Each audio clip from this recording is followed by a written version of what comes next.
नमस्कार, मैं आकांक्षा और आप देख रहे हैं 4PM न्यूज नेटवर्क। दोस्तों, चुनाव आयोग की नियुक्ति को लेकर के सुप्रीम कोर्ट की सख्त टिप्पणी ने मोदी सरकार की मुश्किलें बढ़ा दी हैं। जिस मुद्दे को विपक्ष लंबे समय से उठा रहा था, अब उसी पर सुप्रीम कोर्ट भी सवाल पूछ रहा है और तो और अब चुनाव आयोग की निष्पक्षता को लेकर देश में नई बहस शुरू हो गई है।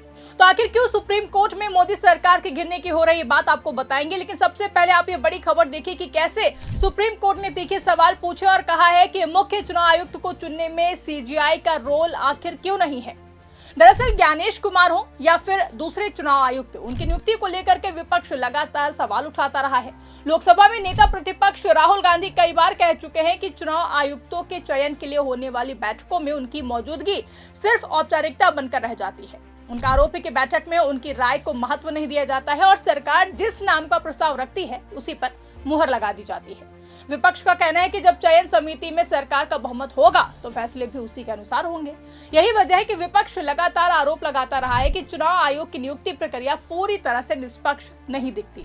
विपक्ष का कहना है कि अगर चुनाव आयोग की नियुक्ति सरकार के प्रभाव में होगी तो लोगों के मन में उनकी निष्पक्षता को लेकर सवाल उठना स्वाभाविक है। इसी वजह से चुनाव आयोग पर कई बार ये आरोप भी लगाए गए हैं कि वो सरकार के पक्ष में काम कर रहा है। हालांकि सरकार इन सभी आरोपों को हमेशा ही खारिज करती रही है, लेकिन अब यही मामला सुप्रीम कोर्ट पहुंच चुका है। चुनाव आयुक्त और मुख्य चुनाव आयुक्त की नियुक्ति से जुड़े कानून को चुनौती देने वाली कई याचिकाओं पर सुप्रीम कोर्ट सुनवाई कर रहा है। इस सुनवाई के दौरान अदालत ने केंद्र सरकार से कई अहम सवाल पूछे।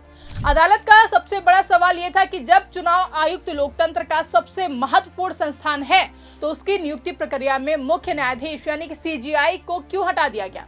दरअसल कुछ समय पहले सुप्रीम कोर्ट की एक संवैधानिक पीठ ने व्यवस्था दी थी कि मुख्य चुनाव आयुक्त और चुनाव आयुक्तों के चयन के लिए एक समिति बनाई जाए। उस समिति में प्रधानमंत्री, लोकसभा में नेता प्रतिपक्ष और भारत के मुख्य न्यायाधीश को शामिल किया गया था। अदालत का मानना था कि इससे नियुक्ति प्रक्रिया अधिक संतुलित और निष्पक्ष दिखाई देगी, लेकिन बाद में केंद्र सरकार ने नया कानून बनाया। इस कानून के तहत चयन समिति से मुख्य न्यायाधीश को हटा दिया गया और उनकी जगह एक केंद्रीय कैबिनेट मंत्री को शामिल कर लिया गया। वहीं राहुल गांधी ने भी कई बार कहा कि ऐसी समिति में विपक्ष की राय का कोई असर नहीं पड़ता है क्योंकि सरकार के पास पहले से ही बहुमत होता है।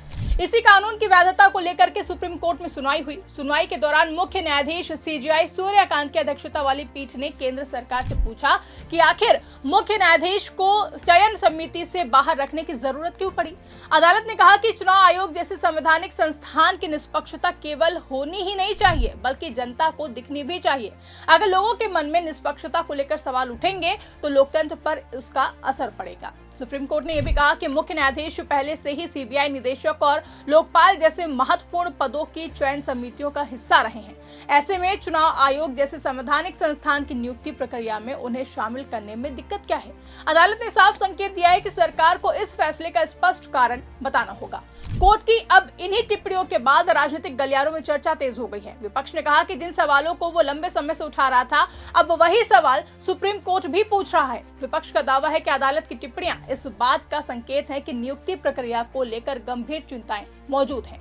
हालांकि केंद्र सरकार ने अदालत के सामने अपना पक्ष भी मजबूती से रखा है। सरकार की ओर से सॉलिसिटर जनरल तुषार मेहता ने कहा कि देश के तीनों अंग, कार्यपालिका, विधायिका और न्यायपालिका, एक दूसरे से स्वतंत्र हैं और सभी की स्वतंत्रता का सम्मान किया जाना चाहिए। उन्होंने कहा कि प्रधानमंत्री जैसे संवैधानिक पद पर लोगों को भरोसा होना चाहिए और उनके फैसलों पर बिना वजह संदेह नहीं किया जाना चाहिए।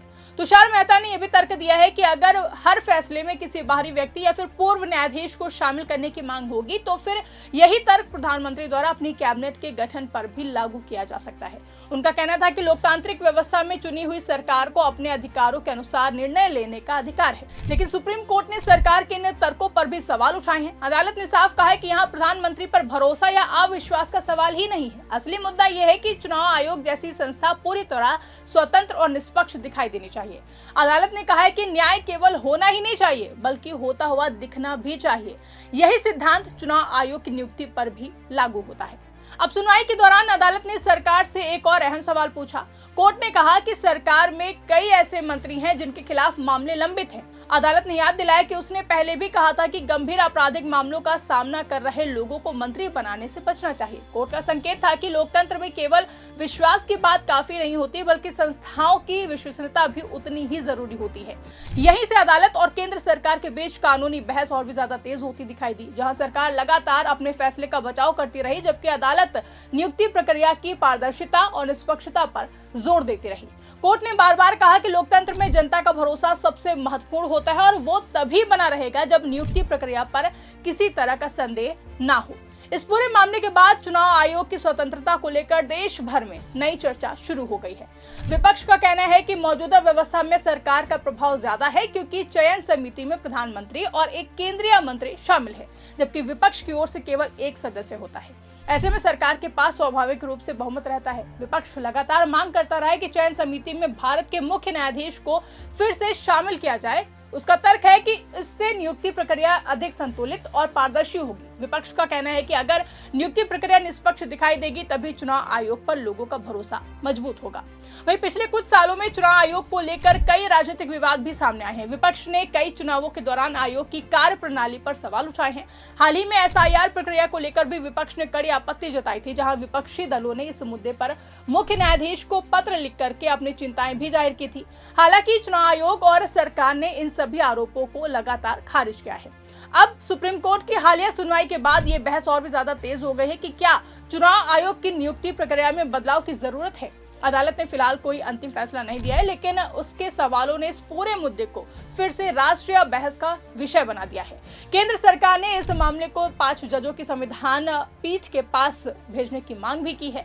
इस पर सुप्रीम कोर्ट ने फिलहाल अपना फैसला सुरक्षित रख लिया है, यानी कि आने वाले समय में इस फैसले पर अदालत का अंतिम निर्णय काफी महत्वपूर्ण माना जा रहा है, क्योंकि उसका असर चुनाव आयोग की नियुक्ति व्यवस्था और भविष्य की प्रक्रिया दोनों पर पड़ सकता है। फिलहाल इतना जरूर है कि सुप्रीम कोर्ट की सुनवाई के बाद चुनाव आयोग की निष्पक्षता, नियुक्ति प्रक्रिया और लोकतांत्रिक संस्थाओं की स्वतंत्रता को लेकर के चर्चा पहले से कहीं ज्यादा तेज हो गई है। अब एक तरफ विपक्ष इसे अपनी दलीलों को मजबूती मिलने के रूप में देख रहा है, तो वहीं दूसरी तरफ केंद्र सरकार अपने कानून और फैसले का बचाव कर रही है। अब सभी की नजर सुप्रीम कोर्ट के आखिरी फैसले पर टिकी हुई है, क्योंकि वही तय करेगा कि चुनाव आयुक्तों की नियुक्ति की मौजूदा व्यवस्था आगे भी जारी रहेगी या फिर उसमें कोई बदलाव होगा। फिलहाल के लिए दोस्तों इस रिपोर्ट में बस इतना ही। अगर खबर पसंद आई हो तो उसको ज्यादा से ज्यादा लाइक करें, शेयर करें, चैनल को सब्सक्राइब करना ना भूलें और देखते रहिए 4PM न्यूज नेटवर्क।